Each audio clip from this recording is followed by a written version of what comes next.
ಈ ಕಾರ್ಯಕ್ರಮದಲ್ಲಿ ತಡ ಆದರೂ ಕೂಡ ನಾನು ಭಾಗವಹಿಸಿದ್ದೇನೆ. ಇವತ್ತು ಬಹಳ ಸಂತೋಷದಿಂದ ಈ ಕಾರ್ಯಕ್ರಮಗಳನ್ನು ಉದ್ಘಾಟನೆ ಮಾಡಿದ್ದೇನೆ. ಬಹುಶಃ ನಮ್ಮ ಕಮಿಷನರ್ ಅವರು ಹೇಳಿದಾಗೆ ಬೆಳಗಾಂ ಕಮಿಷನರೇಟಲ್ಲಿ 100ಕ್ಕೆ 100 ಸಿಬ್ಬಂದಿಗಳಿಗೆ ಕ್ವಾರ್ಟರ್ಸ್ಗಳನ್ನು ಕೊಡ್ತಕ್ಕಂಥ ವ್ಯವಸ್ಥೆ ಆಗಿದೆ ಅಂತೇಳಿ ಅವರು ತಮ್ಮ 18 ವರ್ಷದ ಅನುಭವದ ಮಾತನ್ನು ಹೇಳಿದರು. ಅದೇ ರೀತಿ ಬೇರೆ ಬೇರೆ ಗೋಕಾಕ್ನಲ್ಲಿರ್ಬೋದು, ಕುಲ್ಗೋಡ್ದಲ್ಲಿರ್ಬೋದು, ಕಿತ್ತೂರಲ್ಲಿರ್ಬೋದು ಅಥವಾ ಘಟಪ್ರಭಾ, ಸಂಕೇಶ್ವರ್, ಇಲ್ಲೆಲ್ಲ ಕ್ವಾರ್ಟರ್ಸ್ಗಳನ್ನು ಉದ್ಘಾಟನೆ ಮಾಡುವಂಥ ಕಾರ್ಯಕ್ರಮ ಅಲ್ಲೋಗೋದು ಬೇಡ ಅಂಥೇಳಿ ಇಲ್ಲೇ ಅಡಿಗಲ್ಲಿ ಹಾಕ್ಬಿಟ್ಟಿದ್ದಾರೆ. ಅಲ್ಲೆಲ್ಲ ಹೋಗ್ಬೋದು ಬೇಡ, ಅಷ್ಟು ಊರೂರಿಗೆ ಹೋಗೋದು ಬೇಡ ಅಂಥೇಳಿ ಇಲ್ಲೇ ಹಾಕಿದ್ದಾರೆ.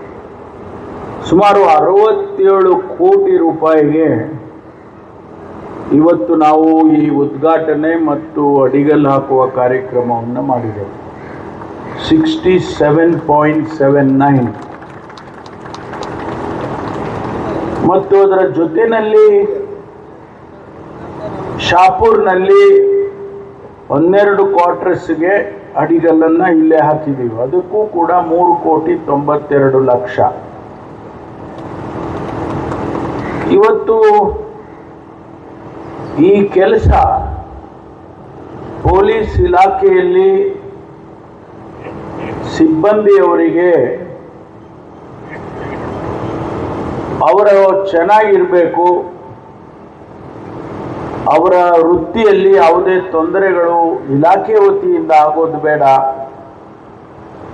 ಹಿಂದೆ ನಮ್ಮಲ್ಲಿ ಪೊಲೀಸ್ ಲೈನ್ ಅಂತೇಳಿ ಸಿಂಗಲ್ ರೂಮ್, ಒಂದೇ ಒಂದು ರೂಮು, ಮತ್ತು ಅದರಲ್ಲೇ ಅಡಿಗೆ ಮನೆ, ಅದರಲ್ಲೇ ಮಲಗೋದು ಎಲ್ಲ ಒಂದು ರೀತಿಯಲ್ಲಿ. ನಾನು ಇಲ್ಲಿ CRನಲ್ಲಿ ನೀವು ಹೊಡೆದಾಕಿದ್ದೀರಲ್ಲ, ಅವರು CRದು ಬಿಲ್ಡಿಂಗ್ ಹೊಡೆದಾಕಿದ್ದಾರೆ. ಆಗ ನಾನು ಒಂದು ಸಾರಿ ಹೋಗಿದ್ದೆ ಅಲ್ಲಿ. ಆ ಹೆಂಚೆಲ್ಲ ಒಡೆದೋಗಿದೆ, ಹೆಂಚಿನ ಮನೆ ಅದೆಲ್ಲ ಸೋರ್ತಾ ಇತ್ತು. ಆ ಪೊಲೀಸ್ ಅವರ ಶ್ರೀಮತಿಯವರು ನನಗೆ ಹೇಳಿದರು, ಸರ್ ನೋಡಿ, ನಾವು ಇದರಲ್ಲೇ ಮಕ್ಕಳನ್ನು ಸಾಕಬೇಕು ಮತ್ತು ನಾವು ಇದರಲ್ಲೇ ಜೀವನ ಮಾಡಬೇಕು. ಯಾರಾದರೂ ಬಂದರೆ ಅವ್ರು ಎಲ್ಲಿ ಇರಬೇಕು ಅನ್ನೋದು ಕೂಡ ಗೊತ್ತಾಗೋದಿಲ್ಲ. ಅಂಥ ಪರಿಸ್ಥಿತಿಯಲ್ಲಿ ನಾವಿದ್ದೇವೆ. ಭಾಳ ಒಂದು ರೀತಿಯಲ್ಲಿ ನಾಗರಿಕ ಸಮಾಜದಲ್ಲಿ ನನಗನ್ನಿಸ್ತು ಅದು ಅಪಮಾನ ಹಾಗೆ ಅಂತೇಳಿ. ನಾವು ಸರ್ಕಾರದಲ್ಲಿ ಇದಕ್ಕೆ ಏನಾದರೂ ಒಂದು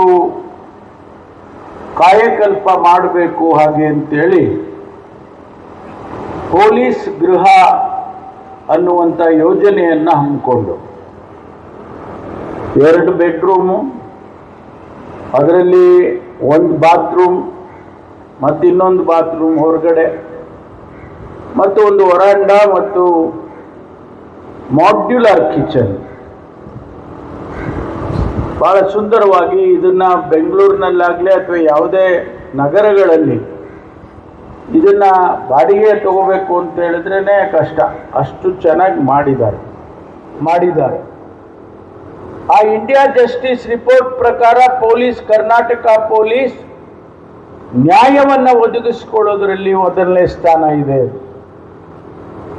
ಅಂದರೆ ಅರ್ಥ, ಪೊಲೀಸ್ನವರು ಪ್ರಾಮಾಣಿಕವಾಗಿ ಅವರು ಕೆಲಸ ಮಾಡ್ತಿದ್ದಾರೆ, ಜನಸಮುದಾಯಕ್ಕೆ ಸೇವೆಯನ್ನು ಮಾಡ್ತಾ ಇದ್ದಾರೆ ಅಂತೇಳಿ ಅದರ ಅರ್ಥ.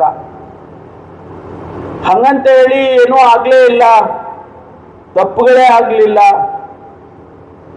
ಅದನ್ನು ನಾನು ಸಮರ್ಥನೆ ಮಾಡ್ಕೊಳ್ಳೋಕೆ ಹೋಗೋದಿಲ್ಲ. ಯಾವುದೇ ಸಮಾಜದಲ್ಲಿ ಇಂಥ ಘಟನೆಗಳು ನಡೆದಾಗ ನಡೀತಾ ಇರುತ್ತೆ. ಅದನ್ನು ಮೀರಿ ಪೊಲೀಸ್ ಇಲಾಖೆ ಕೆಲಸ ಮಾಡಬೇಕು, ಅದನ್ನು ಮಾಡ್ತಾ ಇದ್ದಾರೆ. ನಮ್ಮ ಪೊಲೀಸ್ ಸ್ಟೇಷನ್ಗಳು ಆಧುನಿಕವಾಗಿ ಆಗ್ತಾ ಇದ್ದಾವೆ. ಯಾರಾದರೂ ಹೋಗಿ ಕಂಪ್ಲೇಂಟ್ ಕೊಡಕ್ಕೆ ಹೋದ್ರೆ ಅವರನ್ನ ಬೇರೆ ಒಂದು ರೀತಿಯಲ್ಲಿ ಕಾಣೋದಾಗ್ಲಿ, ಅವ್ರನ್ನ ಒಂದು ರೀತಿಯಲ್ಲಿ ಸ್ನೇಹದಿಂದ ಜನಸ್ನೇಹಿಯಾಗಿ ಕಾಣಬೇಕು ಅಂತ ನಾವೇನು ಸೂಚನೆ ಕೊಟ್ಟಿದ್ದೀವಿ, ಆ ಕೆಲಸ ಕೂಡ ಇವತ್ತು ನಡೀತಾ ಇದೆ. ರಾಯಚೂರು ಜಿಲ್ಲೆನಲ್ಲಿ ವಲ್ತಾಳ್ ಅನ್ನುವಂಥ ಗ್ರಾಮ, ಅಲ್ಲಿ ಒಂದು ಪೊಲೀಸ್ ಸ್ಟೇಷನ್ ಇದೆ. ಆ ಪೊಲೀಸ್ ಸ್ಟೇಷನ್ ಇಡೀ ದೇಶದಲ್ಲಿ ಬೆಸ್ಟ್ ಪೊಲೀಸ್ ಸ್ಟೇಷನ್ ಕ್ಯಾಟಗರಿಯಲ್ಲಿ 3ನೇ ಸ್ಥಾನ ತಗೊಂಡಿದ್ದಾರೆ. ರಾಯಚೂರು ಜಿಲ್ಲೆ ಎಲ್ಲೋ ಒಂದು ಗ್ರಾಮೀಣ ಭಾಗದಲ್ಲಿ ಇರ್ತಕ್ಕಂಥ ಪೊಲೀಸ್ ಸ್ಟೇಷನ್ ಎಷ್ಟು ಸಮರ್ಥವಾಗಿ ಜನಸೇವೆಯನ್ನು ಮಾಡಿದ್ದಾರೆ ಅನ್ನೋದನ್ನ ಅದು ಉದಾಹರಣೆ. ಅದು ನಾವು ಆ ಒಂದು ದೃಷ್ಟಿಯಲ್ಲಿ ನಮ್ಮ ಇರ್ತಕ್ಕಂಥ 1000ಕ್ಕೂ ಹೆಚ್ಚು ಪೊಲೀಸ್ ಸ್ಟೇಷನ್ಗಳನ್ನ ಈಗ ಆ ರೀತಿ ಜನಸ್ನೇಹಿಯಾಗಿ ಆಗಬೇಕು ಅನ್ನುವಂಥ ದೃಷ್ಟಿಯಿಂದ ನಾವು ಅವರಿಗೆಲ್ಲರಿಗೂ ಕೂಡ ಸೂಚನೆಯನ್ನು ಕೊಟ್ಟಿದ್ದೇವೆ. ಹಾಗಿದ್ದು ಎಲ್ಲೋ ಒಂದು ಕಡೆ ಏನೋ ಒಂದು ಯಾರೋ ಒಬ್ಬರು ಪೊಲೀಸ್ನವ್ರಾಗ್ಬೋದು ಅಥವಾ ಇನ್ಸ್ಪೆಕ್ಟರ್ ಆಗ್ಬೋದು, ಸಬ್ ಇನ್ಸ್ಪೆಕ್ಟರ್ ಆಗ್ಬೋದು, ಅಂಥವರು ಏನೋ ಬಂದವರನ್ನು ಸರಿಯಾಗಿ ನಡೆಸ್ಕೊಳ್ಳೋದಿಲ್ಲ ಅಂದಾಗ ಇಲಾಖೆ ಅವರನ್ನು ಸುಮ್ಮನೆ ಬಿಡಲ್ಲ. ಅವರ ಮೇಲೆ ಶಿಸ್ತಿನ ಕ್ರಮ ತಗೊಂಡು ಅದನ್ನು ಸರಿಪಡಿಸ್ತಕ್ಕಂಥ ಕೆಲಸವನ್ನು ಕೂಡ ನಾವು ಮಾಡ್ತೇವೆ. ಒಟ್ಟಾರೆ ಪೊಲೀಸ್ ಜನಕ್ಕೋಸ್ಕರ ಜನಸ್ನೇಹಿಯಾಗಿರಬೇಕು, ಜನಸೇವೆಯನ್ನು ಮಾಡುವಂಥ ಪೊಲೀಸ್ ಇರಬೇಕು.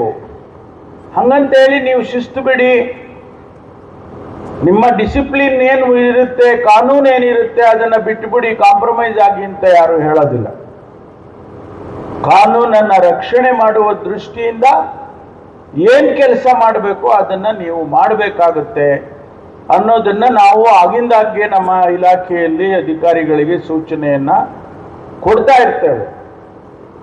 ಈ ದೃಷ್ಟಿಯಲ್ಲಿ ಕರ್ನಾಟಕ ಪೊಲೀಸ್ ನನಗೆ ಹೆಮ್ಮೆ ಇದೆ. ನಾನು 3ನೇ ಬಾರಿ ಗೃಹ ಮಂತ್ರಿಯಾಗಿ ಕೆಲಸ ಮಾಡ್ತಾ ಇದ್ದೇನೆ. ನನಗೆ ಬಹಳ ಹೆಮ್ಮೆ ಇದೆ. ನಮ್ಮ ಪೊಲೀಸ್ ಅನೇಕ ಬದಲಾವಣೆಗಳನ್ನು ತಂದಿದ್ದೇವೆ. ನಮ್ಮ ಪೊಲೀಸ್ ಆಫೀಸರ್ಸ್ ಸಿಬ್ಬಂದಿಗಳು ನಾವು ನೋಡ್ತಾ ಇರ್ತೀವಿ, ಚಳಿ ಇರಲಿ, ಮಳೆ ಇರಲಿ, ಬಿಸಿಲು ಇರಲಿ, ಯಾವಾಗ ರೋಡ್ ಮೇಲೆ ಇರ್ತಾವೆ, ಯಾವಾಗ 24/7 ಯಾವಾಗ ಇರ್ತಾರೆ. ಅವ್ರಿಗೆ ಹಬ್ಬ ಇಲ್ಲ, ಏನೂ ಇಲ್ಲ. ಹಬ್ಬ ಅಂದರೆ ಜಾಸ್ತಿ ಡ್ಯೂಟಿ ಇರ್ತೈತೆ ಅವ್ರಿಗೆ. ನಾವು ಯಾವಾಗ ನೋಡ್ತಾ ಇದ್ದೀವಿ, ಯಾವುದು ಹಬ್ಬ ಇರಲಿ, ಪೊಲೀಸ್ ಯಾವಾಗೂ ರೋಡ್ ಮೇಲೆ ಡ್ಯೂಟಿ ಮೇಲೆ ಇರ್ತಾರೆ. ನಾವು ಇನ್ನು ಗಣೇಶ ಚತುರ್ಥಿಗೆ ನೋಡ್ತಾ ಇದ್ದೇವೆ. ಲಾಸ್ಟ್ ಗಣೇಶ ಚತುರ್ಥಿಗೆ ನಮ್ಮ ಪೊಲೀಸ್ ಆಫೀಸರ್ಸ್ ಮತ್ತು ಪೊಲೀಸ್ DCP ಮತ್ತು ಕಾನ್ಸ್ಟೇಬಲ್ಸ್ 36 ತಾಸು ಕಂಟಿನ್ಯೂಸ್ಲಿ ಡ್ಯೂಟಿ ಮಾಡಿದ್ದಾರೆ ಗಣೇಶ ಚತುರ್ಥಿಗೆ. ಇಂಥ ಎಲ್ಲ ಹಬ್ಗೆ ಅವರು ಕಂಟಿನ್ಯೂಸ್ ಡ್ಯೂಟಿ ಯಾವಾಗ ಮಾಡ್ತಾ ಇರ್ತಾರೆ. ಅವ್ರ ಸಲುವಾಗಿ, ಅವ್ರ ಪರವಾಗಿ, ಅವ್ರ ಫ್ಯಾಮಿಲೀಸ್ ಪರವಾಗಿ, ಅವರು ಒಳ್ಳೆ ರೀತಿಯಿಂದ ಅವ್ರ ಮನೆಗೆ ಬಂತಂದ್ರೆ ಒಂದು ಒಳ್ಳೆ ಅಟ್ಮಾಸ್ಫಿಯರ್ ಆಗಲಿ ಅಂದ್ಬಿಟ್ಟು ಹೋಮ್ ಮಿನಿಸ್ಟರ್ ಸಾಹೇಬ್ ಕಾಳಜಿ ತಗೊಂಡು ಒಂದು ಒಳ್ಳೆ ಅಪಾರ್ಟ್ಮೆಂಟ್ಸ್ ಮಾಡಿಕೊಟ್ಟಿದ್ದಾರೆ. ಇಂಥ ಅಪಾರ್ಟ್ಮೆಂಟ್ಸ್ ನಮಗೆ ಸಿಟಿಗೆ ಭಾಳ ಕಡಿಮೆ ಜಾಗ ಸಿಗ್ತೈತೆ. ಇಂಥ ಅಪಾರ್ಟ್ಮೆಂಟ್ಸ್ ಅಂತ ನಾವು ಹೋಮ್ ಮಿನಿಸ್ಟರ್ ಸಾಹೇಬ್ರಿಗೆ ಧನ್ಯವಾದ ಹೇಳಲಿಕ್ಕೆ ಬಯಸ್ತೀನಿ. ಎಲ್ಲ ಆಫೀಸರ್ಸಿಂದ, from my side and from the officer side, thank you very much sir. ಮತ್ತಲ್ಲಿ ಹೆಡ್ ಕ್ವಾರ್ಟರ್ಸಲ್ಲಿ, ಪೊಲೀಸ್ ಕ್ವಾರ್ಟರ್ಸಲ್ಲಿ ಓಲ್ಡ್ ಬಿಲ್ಡಿಂಗ್ಸ್ ಡೆಮಾಲಿಷ್ ಆಗಿದೆ. ಅಲ್ಲೇ ಒಂದು ಪ್ರೋಗ್ರಾಮ್ ಸಾಹೇಬ್ ಲಾಸ್ಟ್ ಇಯರ್ ಮಾಡಿದ್ದಾರೆ. ಅಲ್ಲೇ ಒಂದು ಕಟ್ಕೊಡ್ತೀರಾ ಅಂತ ಭರವಸೆ ಇದೆ. ಅಲ್ಲೇ ಕೊಡ್ತೀರಾ ಅವರು. ನಾವೆಲ್ಲರೂ ಯಾವಾಗ ಫ್ಯಾಮಿಲಿ ಜೊತೆ ಒಳ್ಳೆ ಇರಿ, ದೇವ್ರದ್ದು ಎಲ್ಲರದ್ದು ಒಳ್ಳೆ ಮಾಡಲಿ. ಜೈ ಹಿಂದ್, ಜೈ ಕರ್ನಾಟಕ.